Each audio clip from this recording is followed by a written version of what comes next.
Yeah, hello. You're welcome again to this lecture. You're welcome into this lecture. This is lecture number 2A.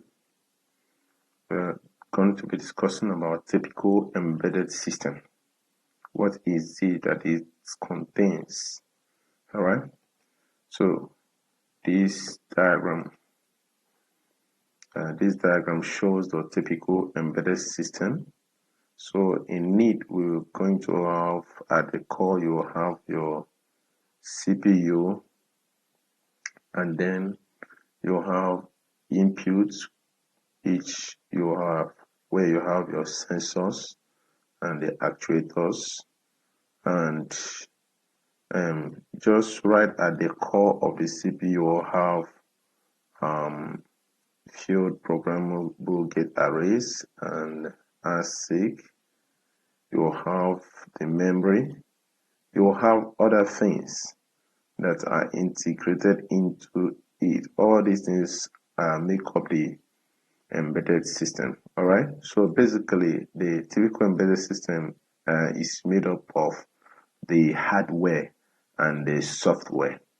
And when we talk about the software, we mean the control algorithm and the program instruction, which you write. You can call it the firmware, right? Now, inside of the hardware, or rather, the hardware comprises of the system core. Now, the core can be implemented using FPGA, ASIC, DSP, system on chip, microprocessors, microcontrollers. All right, FPGA is field programmable gate array, have the digital signal processor, and so on and so forth. So, a typical embedded system can be built around any of the following you find here, and is at the center of the system. You are going to be having any of the following. Then you are also going to be having the memory. It's actually a very important part of the embedded system. Then you have the IP input ports where you have the sensors. Basically, many sensors pick up analog signals. All right.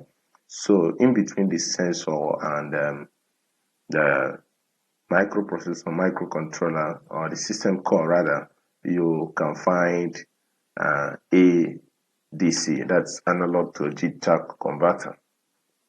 And some of them are already built into these such that you can connect your sensors directly to the system core. And then at the output, you can have some other things that you can find at the inputs includes maybe keypad, microphone, and so on and so forth. Actually, microphone is also regarded as a sensor. Okay. Then at the output, you find actuators, and you find maybe LEDs, LCDs, 7-segment displays, piezoelectric buzzers, and all these things are the things that we use at the point of the output to um, make us understand the state of the system. For instance, actuators are transducers that perform an action in response to the input they receive from the sensors. You can also have some supporting ICs, and some of these supporting ICs could be memory chips, especially of the chip memory. That's the memory that is not built inside of the system core. It's called the off the chip memory, and so on and so forth. There are other supporting ICs you can have in a typical embedded system. All right.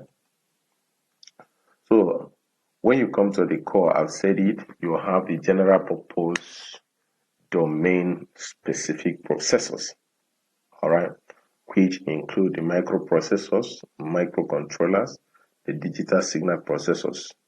Then we can also have programmable logic devices, out of which we can have the you can have the FPGA and the CLPDs, all right? And then we have the application-specific integrated circuits, sometimes microcontrollers, and so on and so forth. And we have the commercial off-the-shelf components. We're going to be looking at these things one by one. So in your embedded system, any of these can form the core of your embedded system development, all right? But mostly because of their availability, most embedded systems are built around microprocessors and microcontrollers, all right? So next we look at the general purpose and domain specific processors, okay? So we say that almost 80% of embedded systems are processor or controller based. In other words, the processor may be the microprocessor or microcontroller, or even a data signal processor, depending on the domain and application that you are building. All right. So the microprocessor is simply a silicon chip representing or that is having only the central processing units, and the microcontroller, on the other hand, is a highly integrated silicon chip. All right. It contains not just the CPU, but contains the scratch pattern, having special and general purpose register arrays, have on-chip ROM or flash memory for program storage, can have timer and interrupt control units, and dedicated I/O ports. All right. So there are differences between the microprocessor and microcontroller. So just in relation to this, the microcontrollers can be considered as a superset of the microprocessor, right?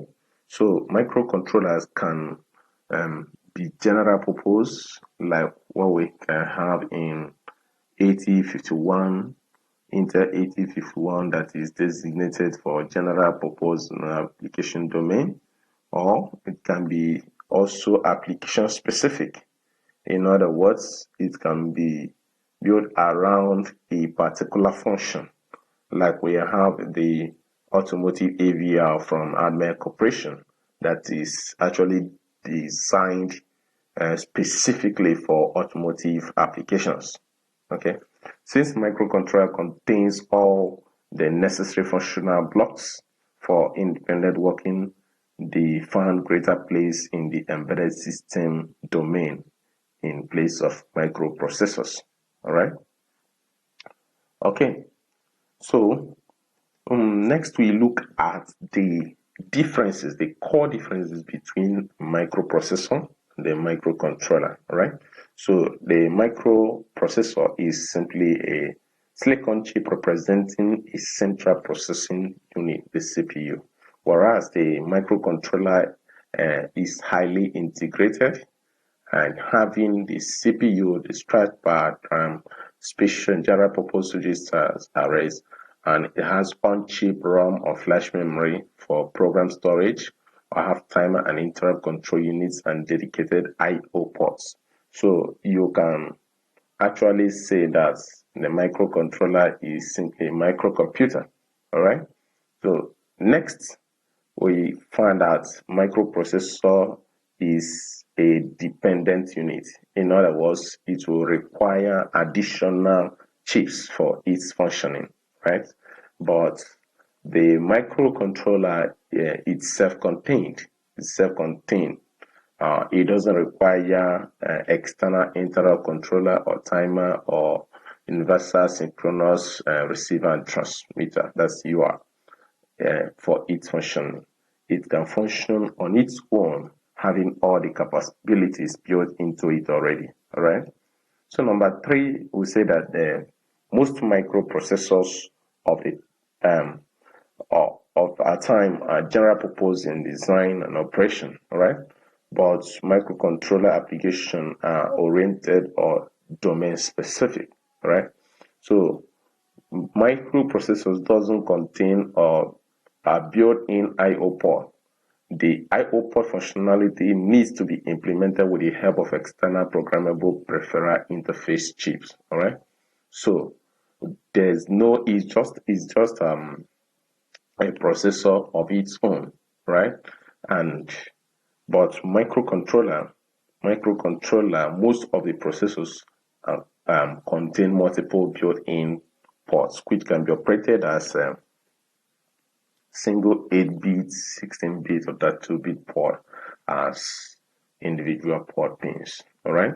So basically, in some microprocessors, you will have maybe 3 ports, each containing 8 input pins. Sorry, 4 ports, each containing 8 input pins. So in a typical microcontroller of, let's say, 8051, it has about 40 pins, while 32 pins are dedicated to input and output functions. All right. So finally, limited power saving functions. Microprocessors have limited power saving functions when they are compared to microcontroller that includes lots of power saving features. All right. So next we look at the general purpose processor and the application specific instruction set processor, the ASIC. I want to look at the differences. What is it? Where are they different from each other? So we say that while GPP is designed for general computational tasks, the ASIC is designed and optimized to specific domain or application requirements like automotive and data signal processing unit or even control. All right. So the general purpose is something that you can pick and then you build your own system around it. All right. When you pick the processor, you now put it at the center of your system and then build your system around it. And why the other one is dedicated, when we talk about ASIC, is dedicated. So when you have a data signal processor, it is dedicated to data signal processing. All right. So GPP targets the general market since users can configure it to solve their need, but ASIC targets users that need them for its purpose. All right. Just like what I said, when the GPP, anybody can, it's targeted towards the general market. In other words, any designer can buy a GPP and then build the system around it. But the ASIC, like example, DSP, is built around a specific purpose. In other words, it targets the users that have the specific need that such processors perform. All right. So the ASIC fills the architectural spectrum between the GPPs and the ASICs. All right. Okay. Then the need for an ASIC arises when traditional general purpose processors are unable to meet the increasing application needs. So at that point, the specific instruction set processors began to arise to perform specific needs since the general purpose processors were not able to match up with the increasing need of these specific instruction set processors.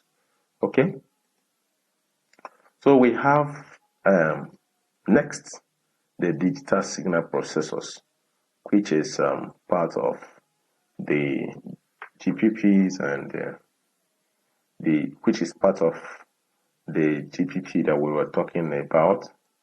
Sorry, the first section of the processors that we talk about. Sorry, yes, under the general purpose and domain specific. So here we have the digital signal processors. Okay, so let's quickly go back to that. So these digital signal processors are powerful special purpose, could be 8-bit, 16-bit, 32-bit microprocessors designed specifically to meet the computational need and power constraints of today's embedded audio, video, and communication applications. All right. So when you look at this, you see where it is targeted. These processors are targeted towards the audio and video communications. All right. So they are 2 to 3 times faster than GPP, and they are dedicated to signal processing. All right. So their control algorithm are implemented at the hardware level, and that is what makes their speed of operation to be far much higher than that of the GPPs. All right. So typically, a digital signal processor will incorporate the following key units. So it will have its program memory, will have the data memory, it will have the I/O unit, and then the computational engine. That is the basic things that you are going to be finding around these DSPs. So it's going to have the program memory, data memory, I/O unit, and the computational engine where the computations are done. Okay, that's the digital signal processor. Next, we have the programmable logic devices. Programmable logic devices. All right. So, the programmable logic devices provide specific functions, including device-to-device interfacing, data communication, signal processing, data display, timing and control operations, and almost every other function a system must perform. So logic devices then can be classified into 2 broad categories, where you have the programmable and the fixed logic devices. The circuits of the fixed logic devices are permanent, and so the circuits of these logic devices are permanent. They perform one function or set of functions. So once they are manufactured, they are built around one function and cannot be changed. But programmable logic devices offer the customers a wide range of logic capacity, features, speed, and voltage characteristics. And these devices can be reconfigured. They can be reconfigured to perform a number of functions at any point in time. Okay. So designers can use inexpensive software tools to quickly develop, simulate, and test their logic designs in PLD-based design, right? The design can be quickly programmed into a device and immediately tested in a live circuit. So PLDs are based on a writable memory technology, and the device is reprogrammed to change the design. All right. Now, what it means is that when you are working with PLD, it means that you can reprogram it. You can reprogram it as a user. Okay. Then we'll have the 2 major types of PLDs. Number 1 is the field programmable gate arrays and the complex programmable logic devices. We're going to be taking it one by one. Okay.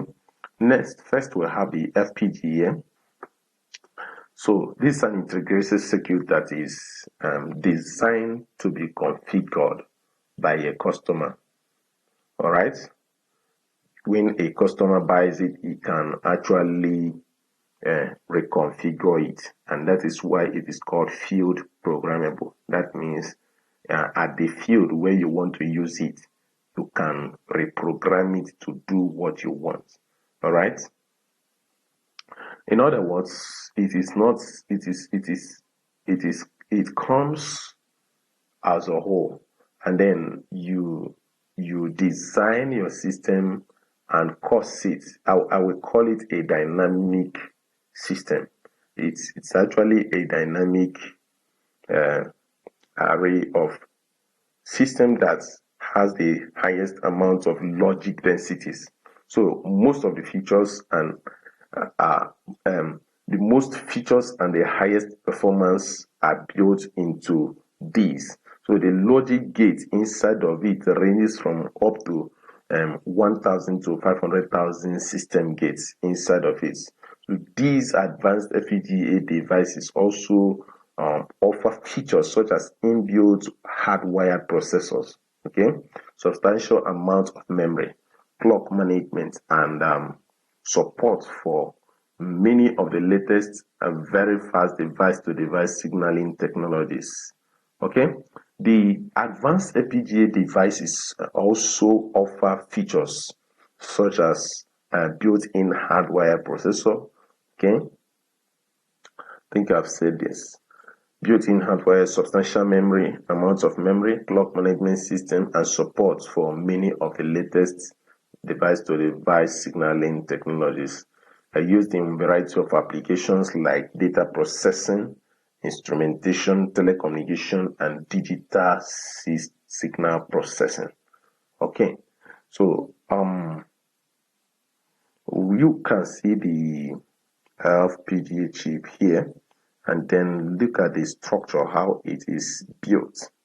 You have the inputs at this point, input or output block, and then you have the configurable logic blocks, and then you have the switch matrix. So these ports that you are seeing here can be configured using hardware definition language like VHDL or Verilog, and that is beyond the scope of this very introductory course. All right. So next we have the CPLD, that is the complex programmable logic device. And the CPLD is basically a programmable device with complexity that is between that of the programmable array logics and the field programmable gate arrays and the architectural features of both. So they offer smaller amounts of logic that is up to about 10,000 gates. All right. So they offer very predictable timing characteristics and therefore ideal for critical control systems. Okay. What it means is that you can actually use this in a deterministic control system, building deterministic or hard real-time systems. All right. So they enjoy extremely low amounts of power and are very inexpensive, and thus makes them ideal for cost-sensitive, battery-operated or portable applications such as mobile phones and digital handheld assistants. Okay, that's the complex programmable logic devices. Okay, so next we look at the advantages. What are the advantages of programmable logic devices? All right, we're going to also be looking also at the disadvantages. So in the advantages, we discovered that the PLDs offer much flexibility during design cycle. And what it means is that a designer can actually reconfigure the PLD to work according to his conceptualized design. What he wants to design or what he wants to achieve can be built around any PLD he picks up. All right. And because of that, it does not require long lead times for prototype or production. So the PLDs are already on a distributor shelf and ready for shipment. Okay, it doesn't need to come and begin to start afresh to design how it's going to look. It's going to actually reconfigure, reprogram the PLD according to its own design. So PLDs do not require customers to pay for large non-recurring engineering costs and purchase expensive mask sets. All right. So, and that's why they are basically cheap. All right. They allow customers also to order just the number of parts required when they need them, allowing them to have control over their inventory. Okay. And these are the advantages of PLDs. Then we look at the advantages continues. Look at the PLDs are reprogrammable even after a piece of equipment is shipped to a customer. They are still reprogrammable. Okay. and the manufacturers are able to add new features or upgrade the PLD based on the products that are in the field by uploading new program files. All right. So these are the advantages we can have as it relates to PLDs. Okay. Next, we look at the commercial of the shelf components, COTs. So the commercial of the shelf components product is one which is used as is. In other words, as it is shipped, that's how it is used.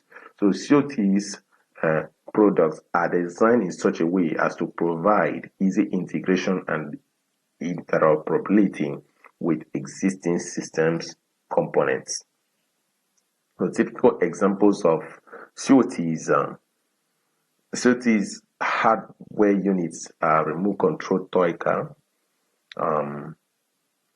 that includes the RF circuitry parts, high performance and high frequency microwave electronics, high bandwidth ADCs, and device and components for operation at a very high temperature, electro-optic infrared imaging arrays, okay, and so on and so forth. Okay. COT's component in turn contains a general purpose or application specific instruction set processors, or the ASIC, that is application specific integrated chips, or application specific standard products, or programmable logic devices. So that is what they are basically made of. All right. So the major thing there is that it is a product which is used as is. All right. So they are designed in such a way as to provide easy integration. You can just pick it up from the shelf and then you integrate it into your systems. That's the commercial of the shelf component. All right. Now, what then are the problems that are associated with COTs? Basically when you go back, you will discover that this seems to be a very good thing that you can just pick up and use, but it does not come without some basic drawbacks. So one of the major problems or the drawback of using COT components in embedded system design is that the manufacturer may suddenly decide to withdraw the product or discontinue the production of the product at any time. If there's rapid change in technology, they can decide not to support it again. Okay, so that's one of the major problems with COTs. Okay, now we talk about memory and memory types. Now, because this thing is another thing that you can find in a typical embedded system. So there are four memories categories that we can find in an embedded system. One is the program memory, or have the data memory. So inside of the program memory, we have the on-chip memory. When the memory is built into the embedded controller, we call it the on-chip memory. But when it is external to the embedded controller, we'll call it the off-chip memory. All right. So there could be reasons why the memory could be external to the embedded controller. When the size of the memory when the size of the on-chip memory will not be able to carry the program instruction and the program instruction that is the control algorithm of what we want to design, we go with the external memory, that's the off-chip memory that is now connected to the core of the system or the embedded controller. Okay, we talk more about memories now. So when you come to program storage memory, you find masked memory, that is masked ROM. You have the programmable read-only memory, we'll have the erasable programmable read-only memory, and you have the electrically erasable programmable read-only memory, and then you will have the program storage memory or the flash. Okay, when you talk about the max memory, we talk about the device that is usually factory programmed, all right, by masking and metallization process is such that the memory the memory is already factored into the program and then shipped. So it's actually least expensive and type of solid state memory that cannot be changed. It's the moment you use it, you have used that memory space. Okay. Now there are different mechanisms. Different mechanisms are used to for the masking of the ROM, like the creation of an enhancement or depletion mode transistor through a channel implant, and by creating the memory cell either using a standard resistor or a high threshold transistor. Okay, and then in threshold mode, the supply voltage required to turn on the transistor is above the normal ROM IC operating voltage, and this will ensure that the transistor is always off and the memory cell always stores logic 0. Okay, the maxed ROM has limitation based on the firmware storage and its inability to modify the device firmware against firmware upgrades. The max ROM is permanent in bit storage. In other words, it is not possible to alter the bit information. That's actually because it is masked. Right from the right from the production, it is actually masked. So it's a one-time programmable memory. It uses hardware technology to perform data storage. Okay. So next we look at the programmable read-only memory, that is a PROM. Okay. In this memory type is not pre-programmed by the manufacturer.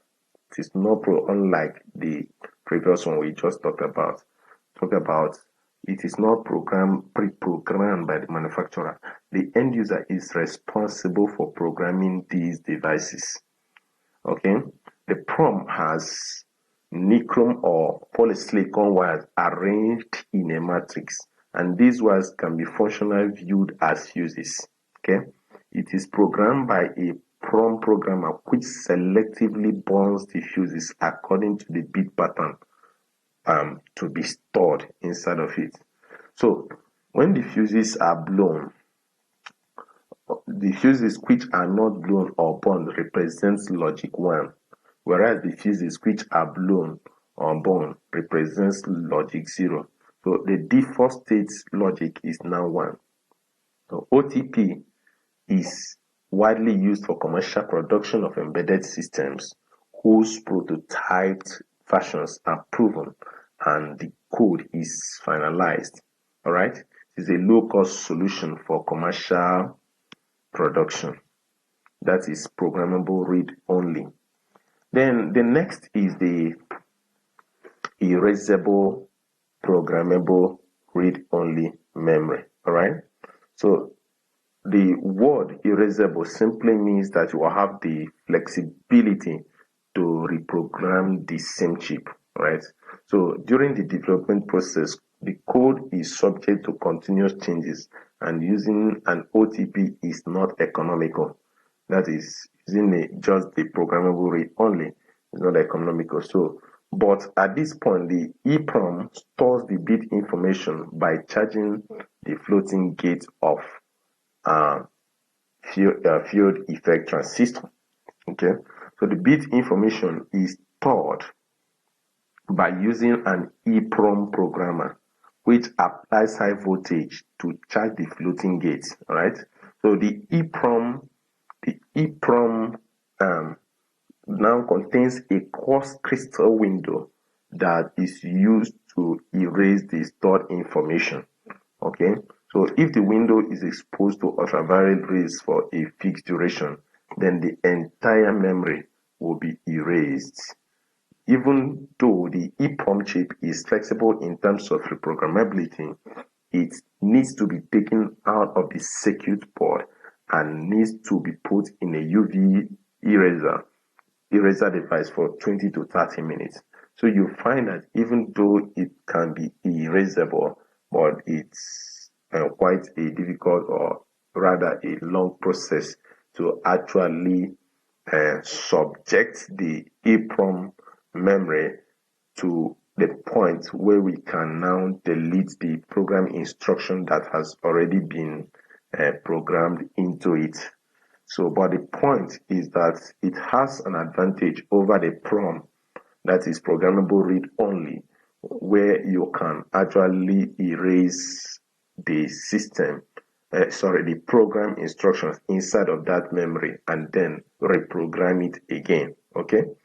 Now, next in the array of memory types is the EEPROM, all right, which we call the electrically erasable programmable read-only memory. Okay, so this memory gives the flexibility also to reprogram the same chip using electrical signals. All right, well, the information contained in the EEPROM memory can be altered. You can really alter it using electrical signal at the register or the byte level.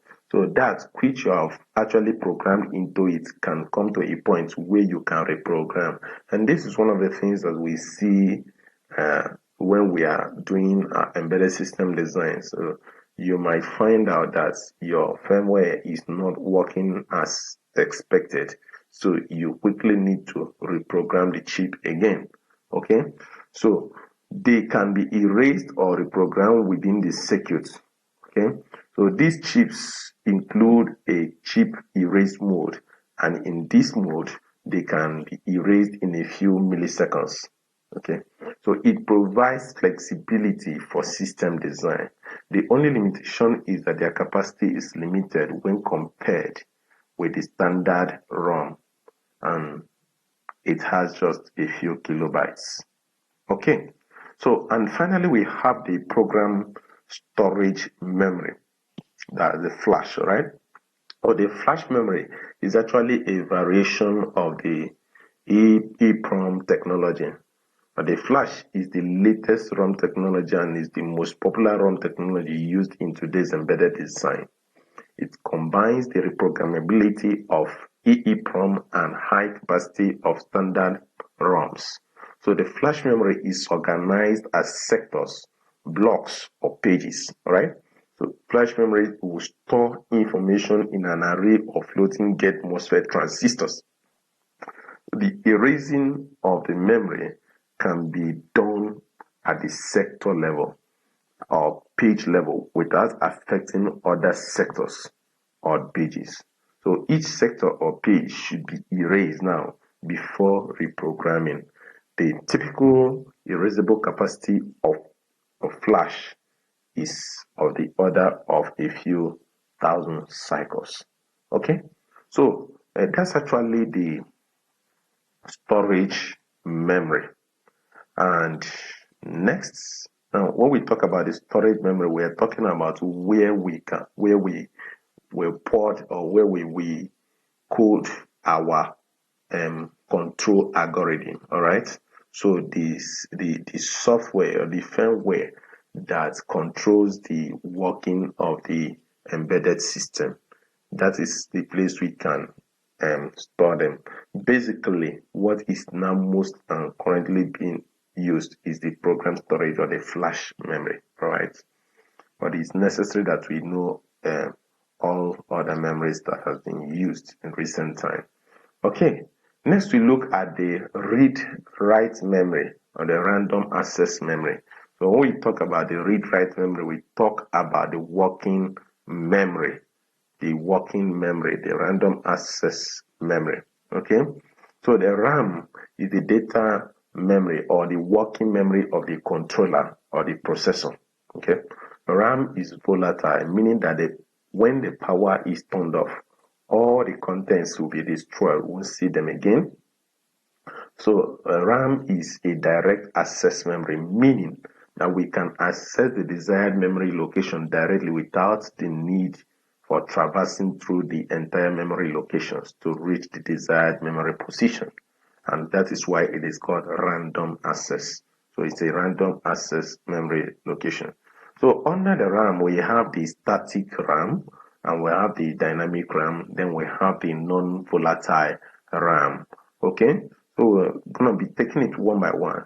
The static RAM stores data in the form of voltage. So they are made up of flip-flops.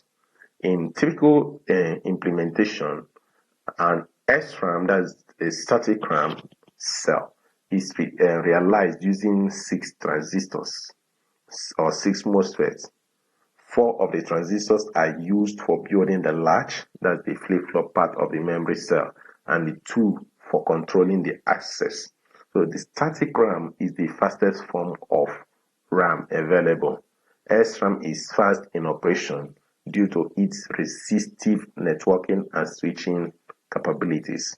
So we need to note this reason. Why is it fast in its operation? We say that it is because of its resistive networking and switching capabilities. All right.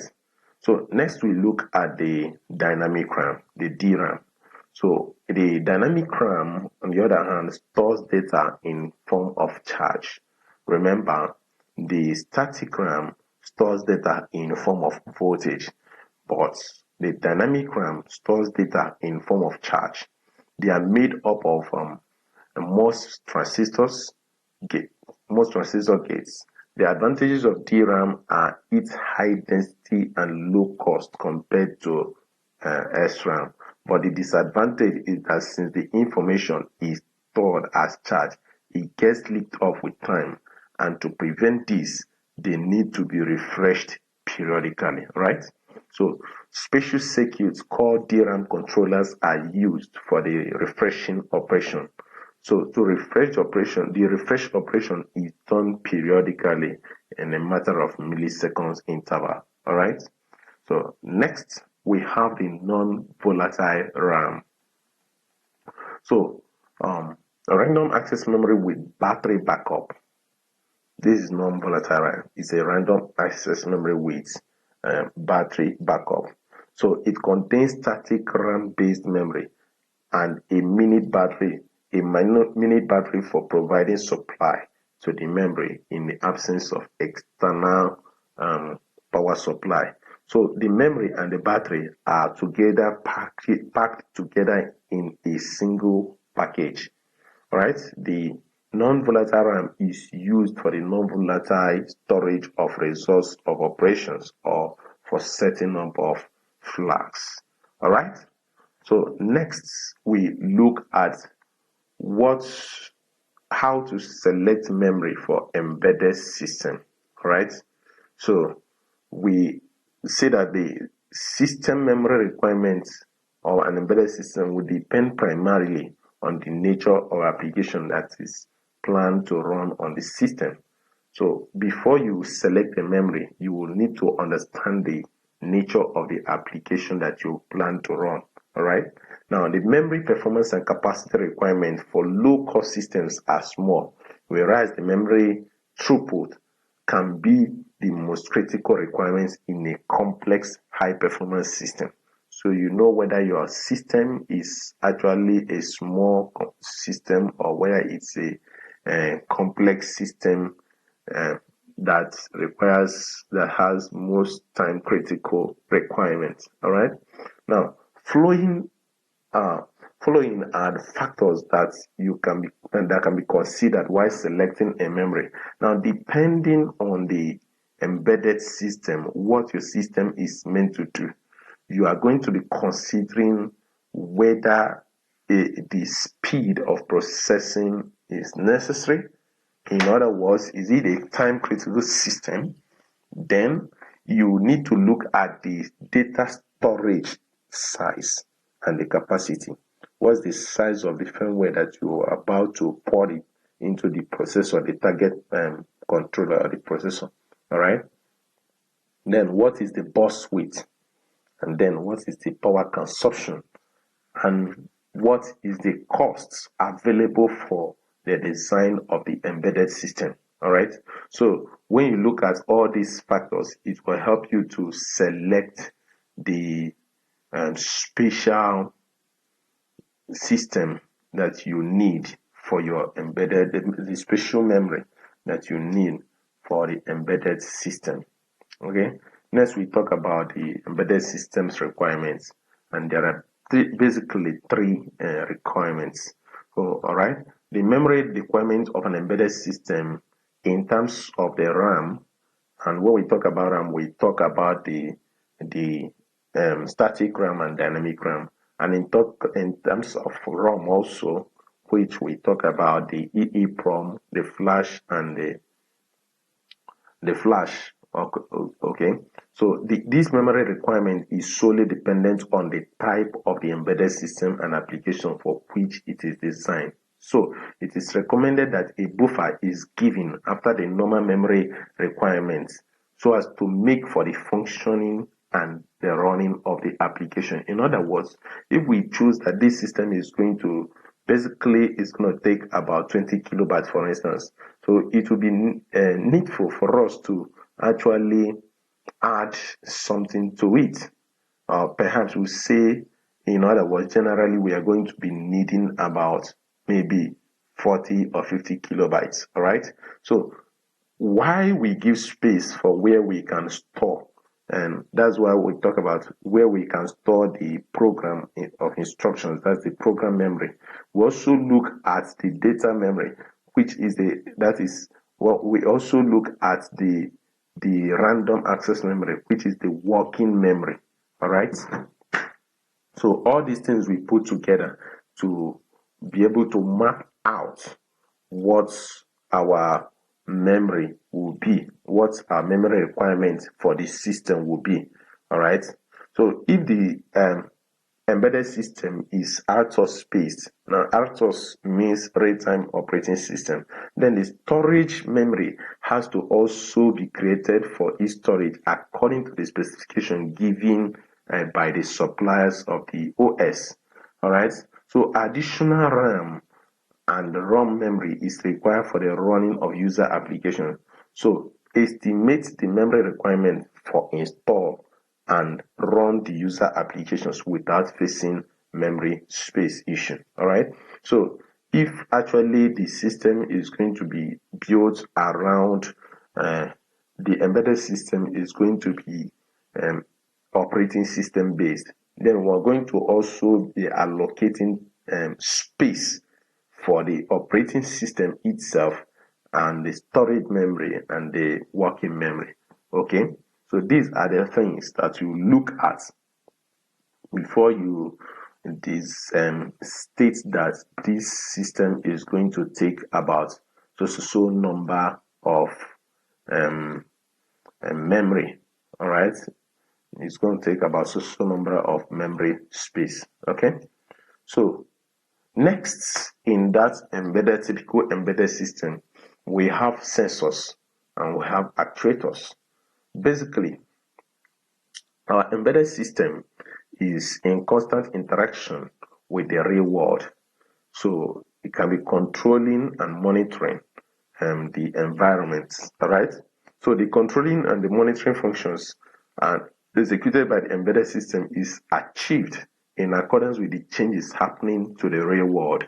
All right. These changes in environmental variables are detected by the sensors connected to the input port of the embedded system.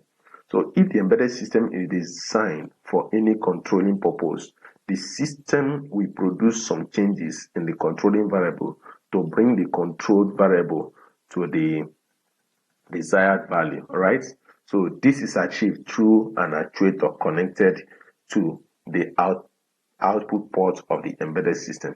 So basically, sensors are transducer devices which convert energy from one form to another for any measurement or control purpose.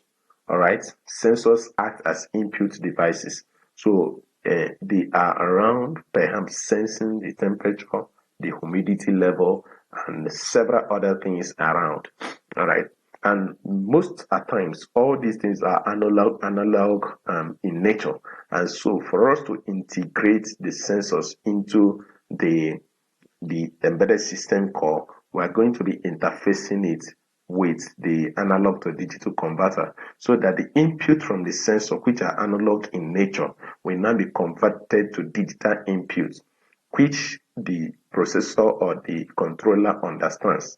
And then the digital inputs, which the digital outputs, which the processor produces in response to the input received through the sensor, will now be released to digital to analog converter, because an output or the control variable is going to be responding to an analog output. All right, so in some of it, the output now becomes an analog in nature, so that it's able to trigger perhaps a control action. For instance, the turning of a knob, the switching of something, and so on and so forth.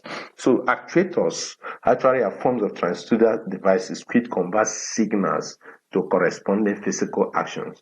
So actuators act as output devices. Okay. All right. Then still on the I/O subsystem. We have the following. One is the reset circuit, a brownout protection circuit, the oscillator circuit, the real time clock, and the watchdog timer. These are some of the things that you will see. So whereas the real time clock can be embedded inside of the system core, several others like the reset circuits are actually connected to the system core.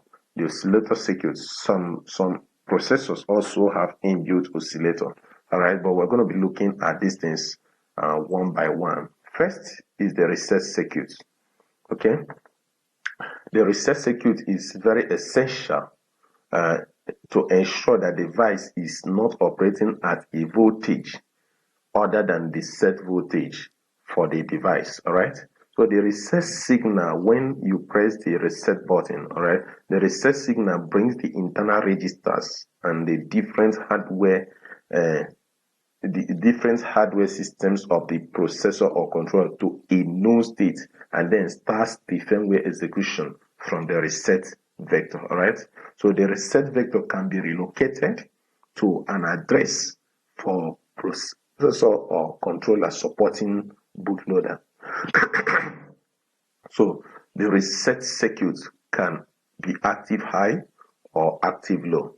When we talk about active high, it means that a high signal will power it, and when it is active low, it means that a low signal. When we talk about high signal, we talk about a 1 or 5 volts logic will actually power it, and a low signal means a 0 volt will actually power it. All right. So that's the reset circuit. Now in the diagram you find how it is implemented, and this particular first diagram is actually the 8051 family of controllers. So this one is power on reset circuit. In other words, the moment the power is on, the system resets and then starts at a known reset vector. All right. Now, but this one is actually a manual reset button that you'll be needing to press the reset key in order to actually bring the system to a known state. All right. This actually builds around 8051 family of controllers. All right. And next, we look at the brownout protection circuit.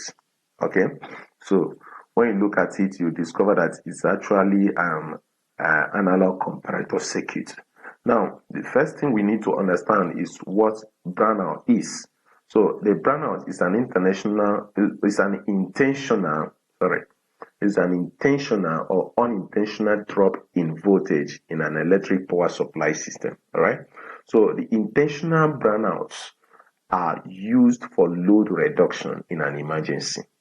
The term brownout comes from the dimming of incandescent lighting when the voltage reduces.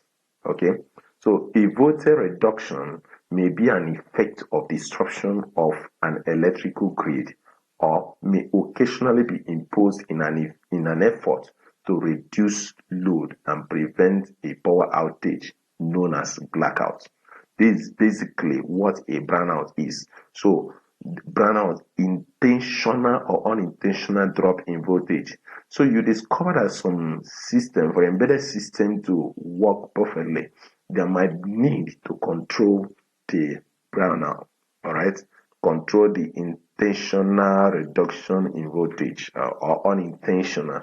And some of these things, okay, this brownout protection circuit will prevent the processor or controller from unexpected program execution behavior when the power supply voltage to the processor or controller falls below the expected or rather specified value.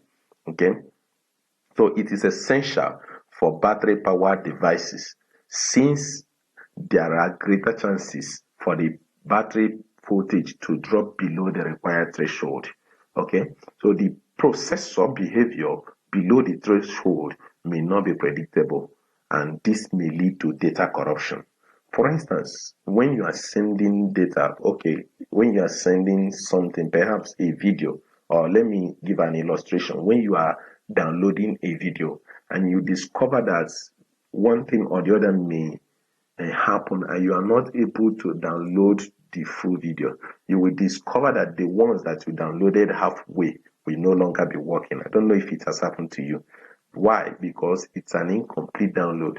So in embedded system design, there is need for us to deal with the reduction, sudden reduction, so that if the embedded system is used for data communication, we wouldn't be sending data that will be corrupted along the way because of perhaps incomplete sending of data. So we needed to actually interface this brownout protection circuit in order to solve the issue. All right.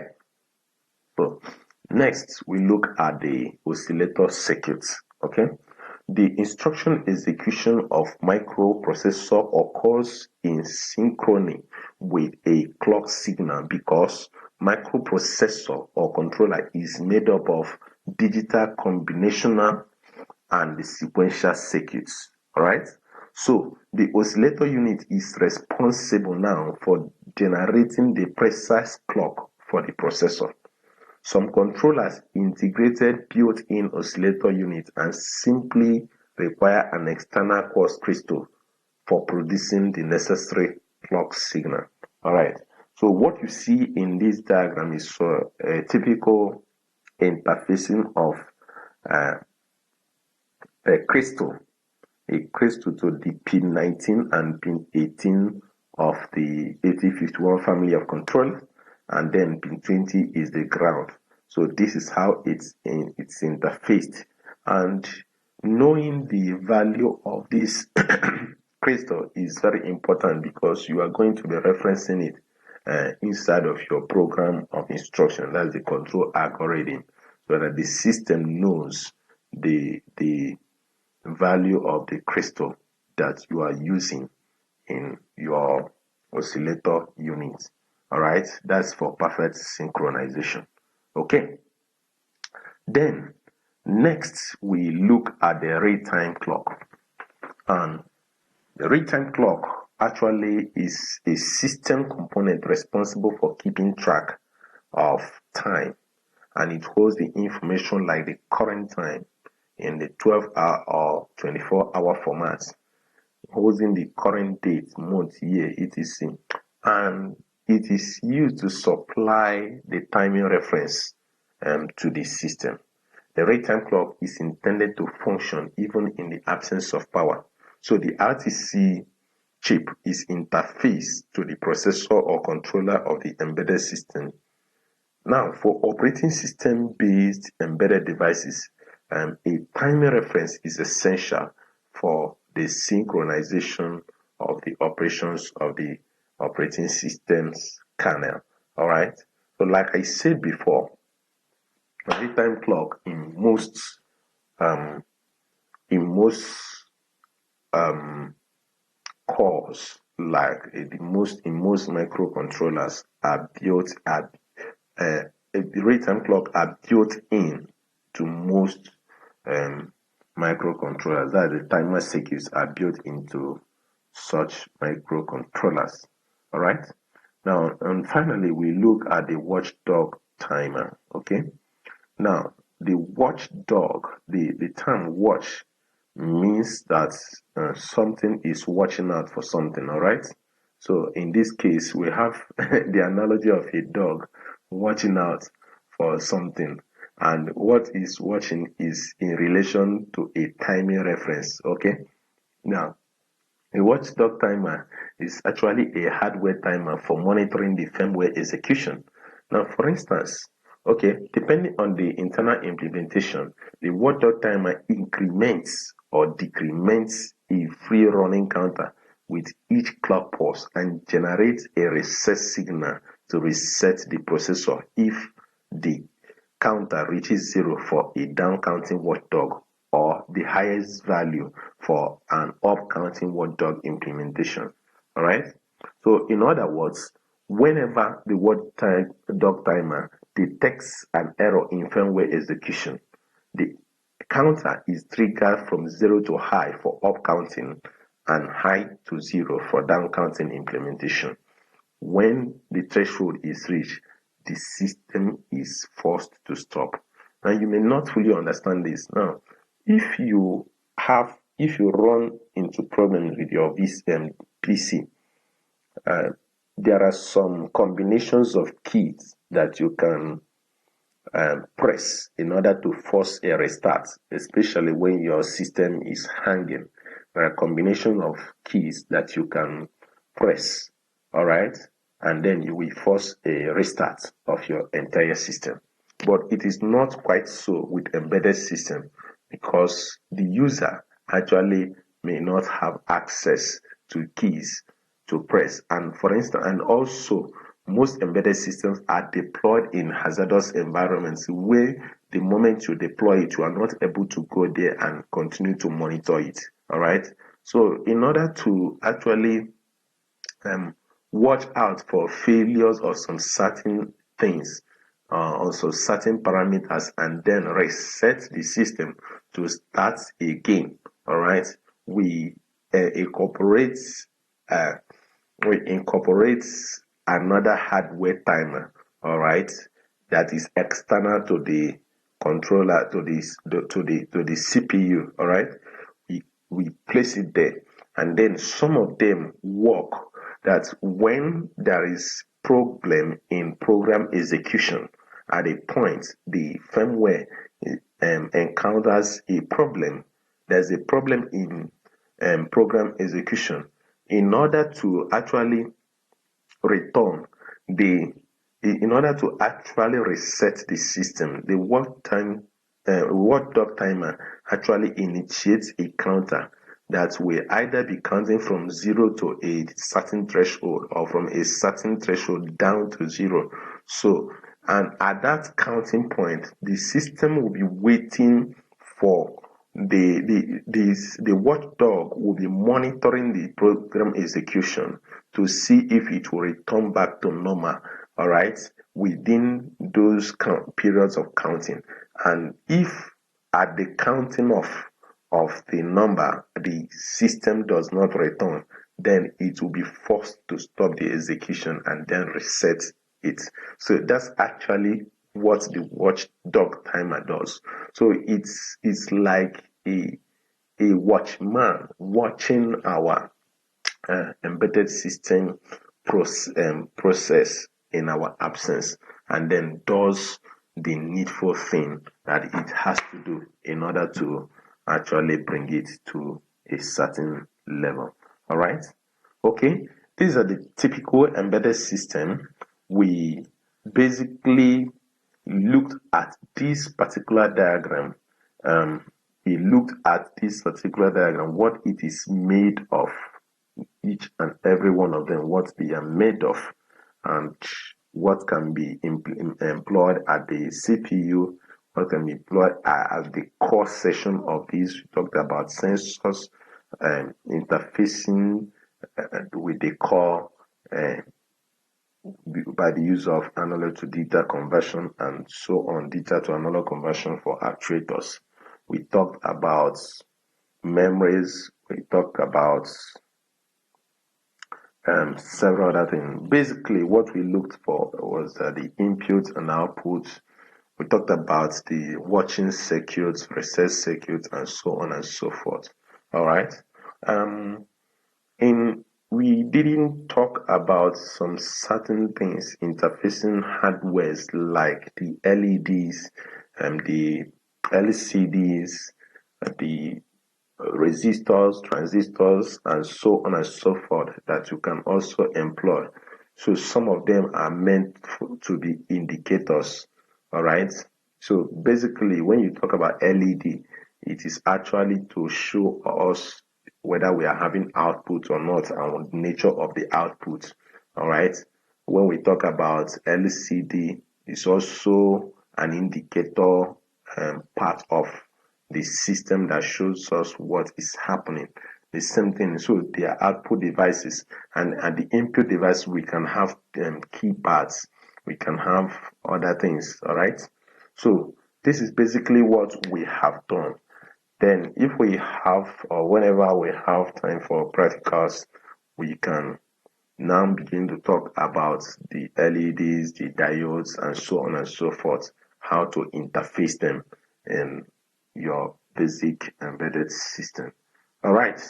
Thank you. The next class, we're going to be talking about the embedded firmware design or so. Okay, whatever. All right. See you again in the next lecture. Thank you.